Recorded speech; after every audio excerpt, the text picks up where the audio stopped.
Israel Italy shock ఇచ్చింది.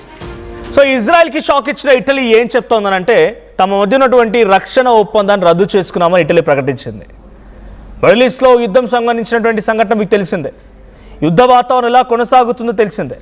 రోజు రోజుకి యుద్ధం ఇంకా ఎక్స్ట్రీమ్ అవుతూనే ఉంది. మళ్ళీ మధ్య కొంత సీజ్ ఫైర్ అండర్స్టాండింగ్ అంటూ చెప్పినప్పటికీ ఇది ఏమాత్రం సాధ్యపడలేదు. మళ్ళీ యుద్ధం మరోసారి రిపీట్ అయింది. ఇప్పుడు ఇజ్రాయెల్ మిడిల్ ఈస్ట్లో ఇంతటి యుద్ధానికి కారణమవడాన్ని ఇటలీ విభేదిస్తోంది.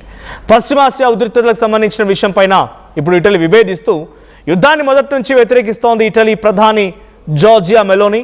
అయితే యుద్ధంలో సామాన్యులు చిన్నారులు ప్రాణాలు కోల్పోతున్నారని ఆవేదన కూడా వ్యక్తం చేసింది. ట్రంప్ తీసుకున్న నిర్ణయాలని బహిరంగంగానే వ్యతిరేకిస్తోంది మెలోనీ. ఇరాన్పై యుద్ధానికి ట్రంప్ సాయం కోరడం పైన విమర్శలు వెల్లవక్కాయి. ఇక అమెరికా ఇజ్రాయెల్ తప్ప ఏ దేశము యుద్ధాన్ని కోరుకోలేదని చెప్తోంది ఇటలీ. పోప్పై ట్రంప్ చేసిన వ్యాఖ్యల్ని కూడా మెలోనీ తప్పుబట్టారు. ఇటు యుద్ధం విషయంలో అమెరికాను తప్పుపడుతున్నారు ప్రపంచ దేశాలన్నీ కూడా.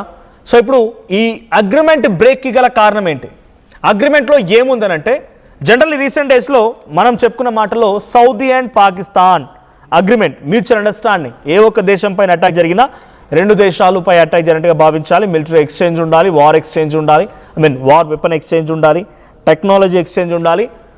దేశానికి సంబంధించిన రక్షణ విషయంలో కూడా ఆ సీక్రెట్స్ని, రక్షణ రహస్యాలను కూడా షేర్ చేసుకునే విధంగా ఉండాలి.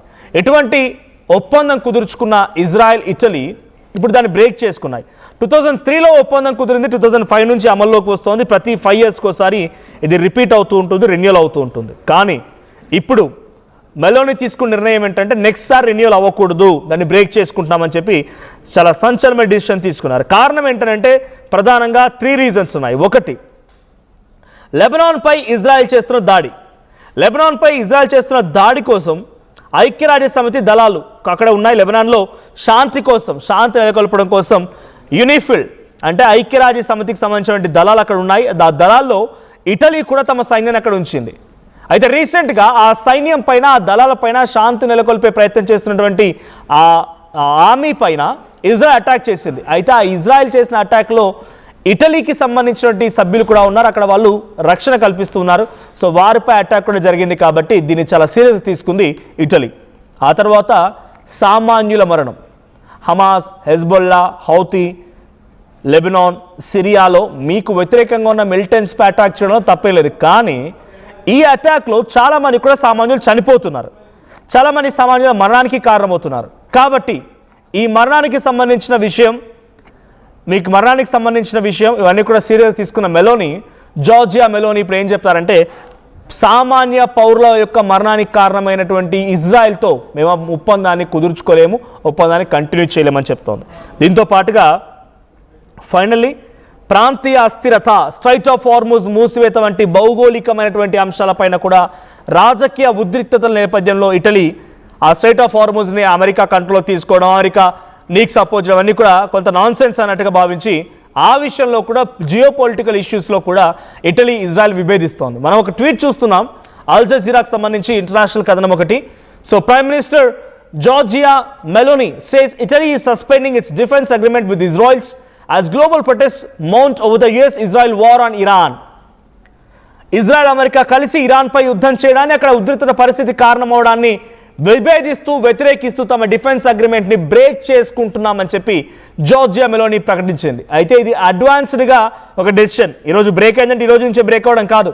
వాళ్ళు ప్రతి 5 yearsకి ఒకసారి దాన్ని రెన్యువల్ చేసుకుంటూ ఉంటారు. సో ఆ రెన్యువల్ చేసుకోకుండా ఇకపై సరిపోతుంది, ఇప్పుడు జరిగిన అగ్రిమెంట్తో సరిపోతుంది, తర్వాత అగ్రిమెంట్ చేసుకోమని కొట్టిపారేస్తూ జార్జియా మెలోనీ నిర్ణయం తీసుకున్నారు.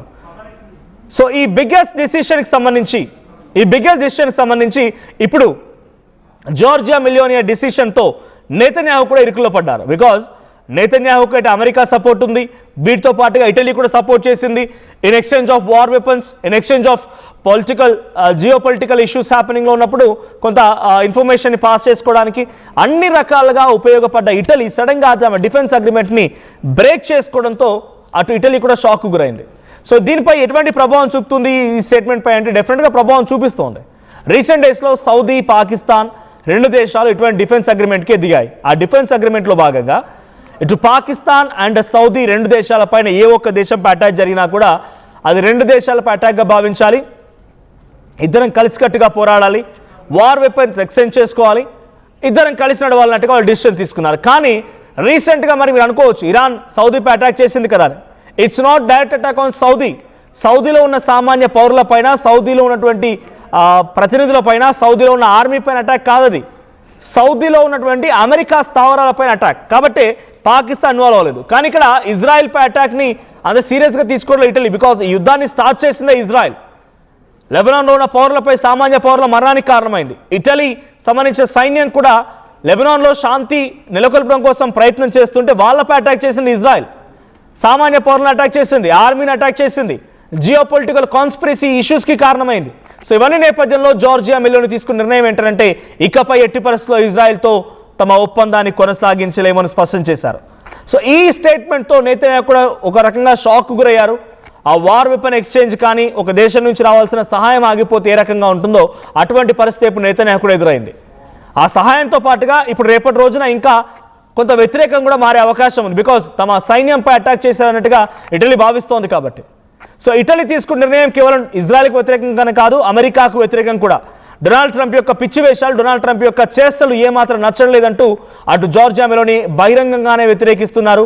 బహిరంగంగానే పౌరులపైన, సామాన్యులపైన దాడి చేసి వాళ్ళ మరణానికి కారణమవుతున్న డొనాల్డ్ ట్రంప్ని ఒక తప్పుడు వ్యక్తిగా, ఒక అశాంతి నెలకొల్పే వ్యక్తిగా వాళ్ళు జార్జియా మెలోని ప్రతి సందర్భంలో కూడా ప్రస్తావిస్తూనే ఉన్నారు.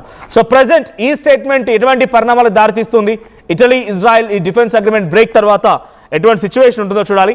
సో ఇటు అమెరికా అండ్ అటు నెతన్యాహు పైన తీవ్రమైన వ్యతిరేకత మొదలవుతుంది, ఒక్కొక్కరిగా వివేదిస్తూ ఉన్నారు. సో ఇప్పుడు జార్జియా మెలోనితో మొదలైనటువంటి ఈ వ్యతిరేకత ఇంకా ఎక్కడి వరకు దారితీస్తుంది చూడాలి. సో మీరేమనుకుంటున్నారు? ప్రపంచ దేశాన్ని ఒకవైపు, ఇజ్రాయెల్ అండ్ అమెరికా ఒకవైపు ఉండాలనుకుంటున్నారా? అమెరికా కారణంగానే ఇంత ఇబ్బంది పడుతోంది కాబట్టి అమెరికాని కార్నర్ చేయాలి ప్రపంచ దేశాలు అనుకుంటున్నారా? మీ అభిప్రాయం ఏంటి? కామెంట్ చేయండి.